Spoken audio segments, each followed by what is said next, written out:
Hi, everyone. We're excited to be here with David Page today. He's the author of the book Another Man's Shoes. How are you doing today, David?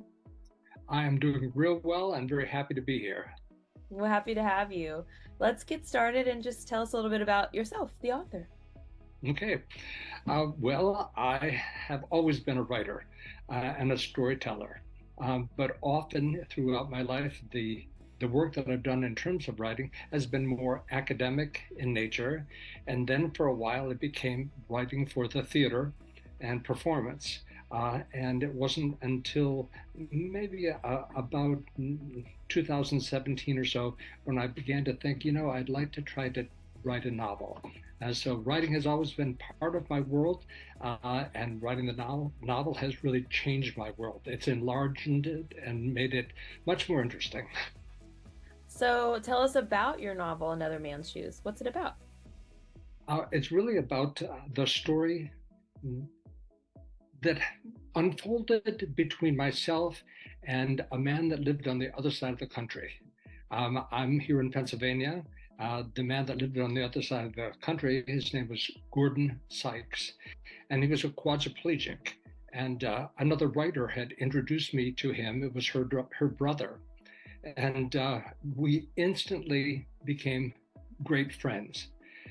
He was a quadriplegic and was very much paralyzed most of his body. He could move his mouth some, his head a little, very little movement in his hands. He spent most of his life tied to the bed or wheelchair. His life was very much in solitude and very much alone, but that was not the life he hungered for. And when we met, he expressed such an interest in my life, which was in comparison to his very large. I'm married with children and 8 grandchildren. I perform all over the country. I do public speaking all over the world. I hike. I motorcycle back and forth between Pennsylvania. I'm near Philadelphia, and Gordon's home, which is in Southern California. And it was such a collision of two different lifestyles, and yet we hit it off and became instant friends. More than that, we became brothers. I never had a brother. Gordon never had a brother, but we found that brotherhood between us. And so I would go there frequently and sit by his bed or his wheelchair and tell him the stories of my life, filling that void that he had. And it bonded us. I was very much compelled by the silence of his world, and he was compelled by the noise of mine. And in the silence that he gave me, I wrote this book. So, what inspired you to take all these things in your life and put them in a novel form? You said you'd written other kinds of books, and now you're writing a new kind of book, and it involves your own life. Well, I think a lot of it came about because when he passed away, I missed him so very much because it was a 40-year friendship, and I was thinking about all the little bits and pieces that made up these stories that I shared with him over a lifetime, and I think I was also very much influenced by the condition of the world right now. We live in a time when there's a lot of anger and distrust between people. A lot of communities are falling apart. A lot of families are falling apart. And the more I looked at that in comparison to this friendship, the more I thought, it's important to talk about and write about friendship and closeness, no matter how different the people are. Gordon and I certainly were two very, very different people, but we found common ground. And more than that, we found brotherhood. That's an incredible friendship.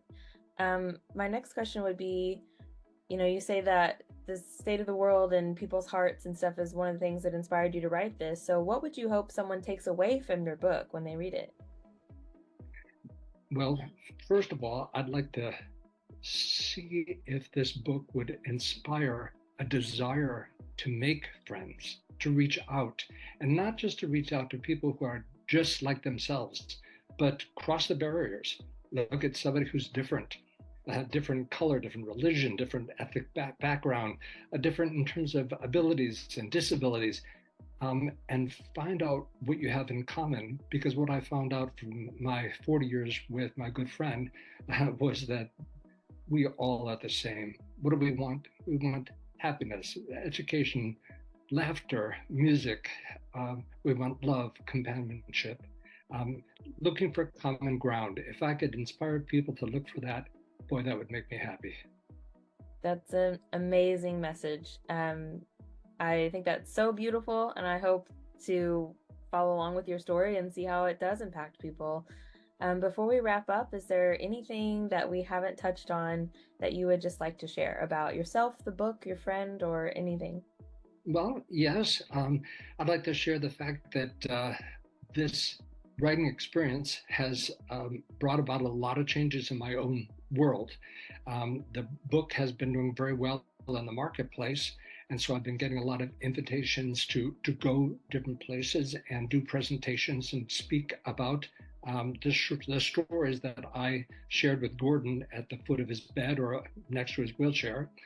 And one of the favorite stories that Gordon would have me tell him again and again was when I was a young teenager. I worked at a nightclub, and it maybe was a nightclub that has somewhat of a dark side.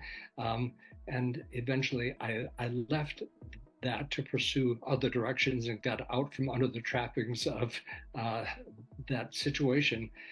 But when I do these presentations, the most commonly asked question from the people in the audience has been, what do you think would have happened to your life if you had not gone away, left that situation, gone to college? If you had stayed under the influence of that club, what do you think your life would have been like and what would have happened? And so that became the basics of my next novel, which is also on the market right now, and it's called Help Wanted. That's awesome. I didn't know that you had another book. That's incredible. So it's already written and out there? Yes, Great. Okay. And do you and have it's other in the also works? going it's also going to be turned into an audiobook at some point. So I'm excited about that. I'm a lover of audiobooks myself. I think it reaches a whole nother group of people, and that's wonderful. So, thank you so much for chatting with me today. I loved hearing about your story and look forward to seeing more works from you in the future. Thank you so much for Well, chatting thank you so much, and you have a wonderful day. to me. Bye bye.